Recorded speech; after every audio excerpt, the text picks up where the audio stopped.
Nifty 26,200ના કોલમાં best entry ક્યાં બની શકે? ભાઈ મારા મત મુજબ જો મોર્નિંગમાં માર્કેટ 56ની આજુબાજુ મને જો મળે તો હું પર્સનલી અહીંથી બાય કરી બરાબર, અને 78ને બ્રેક કરી દઈને તો 101 અને 153 સુધીના ટાર્ગેટ મળી શકે.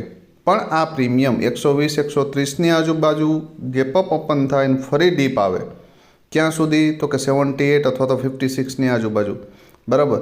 તો અહીંયાથી ડીપથી એન્ટ્રી કરી શકાય અને 153 અને એનાથી ઉપર જાય તો 199ના ટાર્ગેટ માટે બેસી શકાય. એક બેસ્ટ એન્ટ્રી ક્યાં બની શકે? ભાઈ આ પ્રીમિયમ મોર્નિંગમાં થોડું ગેપઅપ ઓપન થાય અને ગેપઅપ ઓપન થઈ અને આ પ્રીમિયમ 29એ મળે. ક્યાં? 29 અને અહીંયાથી સપોર્ટ લેતું દેખાય તો એન્ટ્રી કરી શકાય. અને 56ને બ્રેક કરી દઈએ તો 101, 153 અને એનાથી ઉપર જાય તો 199 સુધી પણ જઈ શકે.